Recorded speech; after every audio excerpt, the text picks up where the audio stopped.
What I want to talk to you about tonight, last year I ended up in a place called Antarctica. Anyone been there?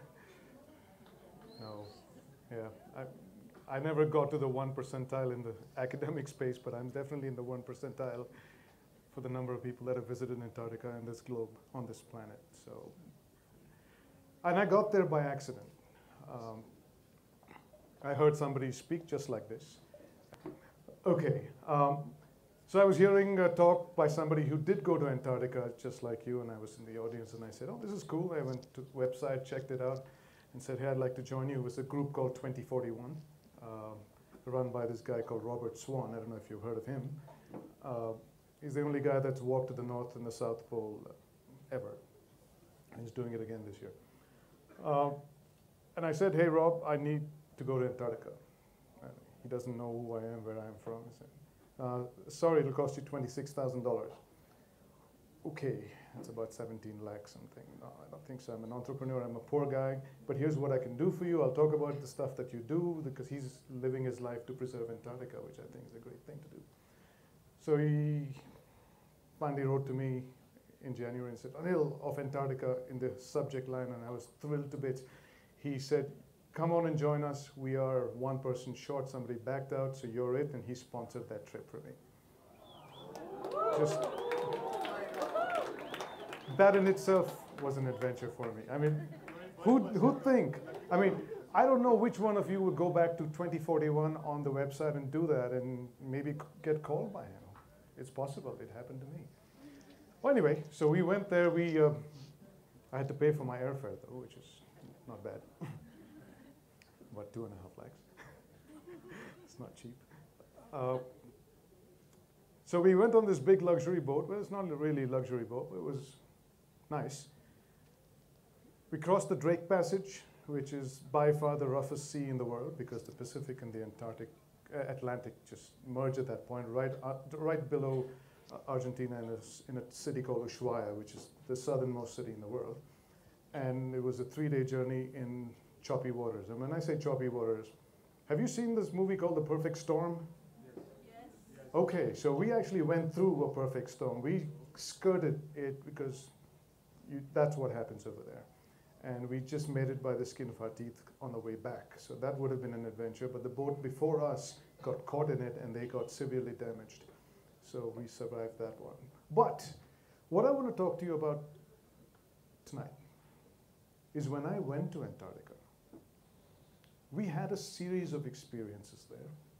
One of them included going to mainland, obviously, and spending the night with seal here, some penguins there, and some other creatures lying around. And we were there on the ice, digging our trenches, and we slept in the trench, open sky.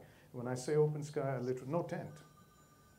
There was a tent, but that was the ladies' bathroom. So we figured, hey, there are tents, and suddenly said, that is where she pees. And what about us? That is where you pee in the open. And you know how it is when it gets cold for guys. So we just got out of that experience, went back to the boat, really tired because it's, you know, unless you're an Eskimo, it's pretty cold, minus 10 degrees out in the open. All you're doing is staring at the stars, which in itself was a spectacle because all those colors that you see, the galaxy that you have photographs of, multicolors, that's exactly how it was. It was just mind-boggling. But we thought we saw it all. We went back to the boat in the morning, and we had 5 layers on, right? So every time we hear on the ship when we had to go out, layers, layers, layers, in the loudspeaker, one of the ship's crew would tell us because we had to wear 5 layers right from top to it's cold. So we went out, we came back to the boat, went to sleep because we hardly slept the night before. Within half an hour, the loudspeakers in the ship were blaring again. Whales, whales, whales, whales, layers, layers, layers. It just woke us up like something hit us.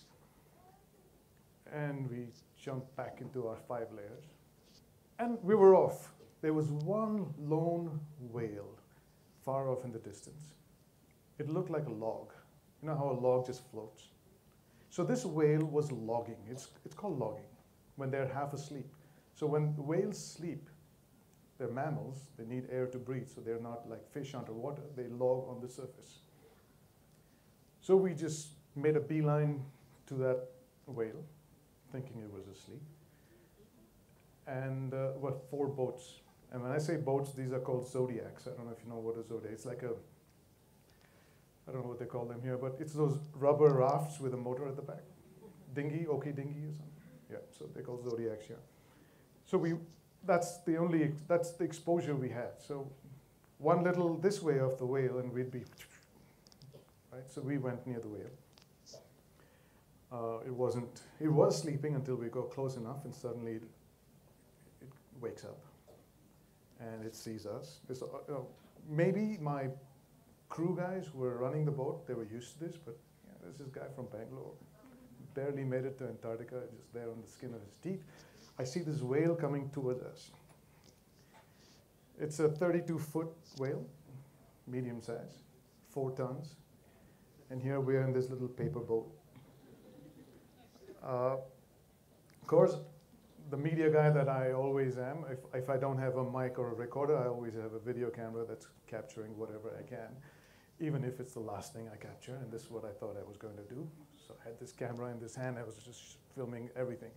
And then this whale comes towards us, towards our boat. We have 4 boats, but it picked our boat. Because one of our guys was wearing a penguin hat. Maybe he saw the penguin, I don't know, thinking it was food. And it was intense fear. At the same time, I'm thinking, okay, what can happen? I'm only going to die, right? Let's ease up a little bit.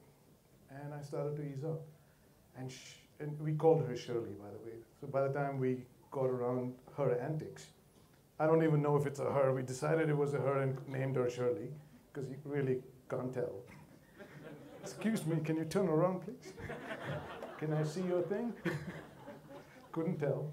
So anyway, Sherley was the name, and Sherley began to play. At least I first saw her coming to attack me, and suddenly she hovered around just our boat for about an hour and a half. The other boats were like far away, and they're thinking, hey, come here, come to us, we want the same experience.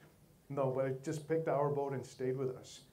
Almost like there was somebody on the boat that it identified with. Hopefully it wasn't me. Right? So Sherley then began to circle our boat, and you understand, this boat is really light. This is a 3.5-ton animal that even a little flick of its fin when it touches us can cause a lot of damage. And now Sherley is so back here. Here I am filming. Here's Sherley, her head, and the rest of her body was under the boat. So I could feel Sherley hitting, and the boat's floor was a wooden plank this thick. So you're like, puck, puck. So all Sherley had to do was just roll over playfully, and we'd be swimming with the fish. Like the mafia would say, like swimming with the fish. We'd be dead. And that fear that I had, and I'm sure I speak for the rest of the people on my boat, maybe they were less afraid, turned into something that was a connection with that animal. I began to feel that I was talking to it, communicating with it, and I felt that Sherley was actually looking for company. She looked pretty lonely out there in the ocean. And normally, whales don't hang around by themselves. They're in a pack.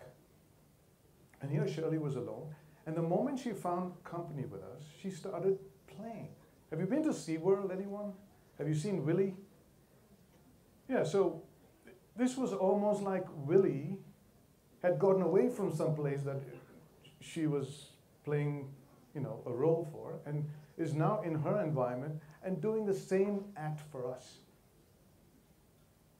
The whale watching is pretty rampant in most vacations you go to. Even sometimes, even you go to Goa and they'll tell you, let's go whale watching. It's actually dolphin, but it's a fad. And Sherley was doing all the antics. Have you seen footage of a whale going this way and the tail fin coming out very gracefully and going in?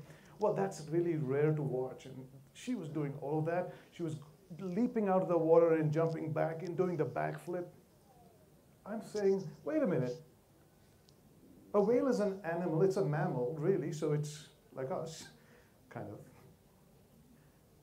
And it may have feelings. It may actually have a brain that is looking to communicate with us in a way.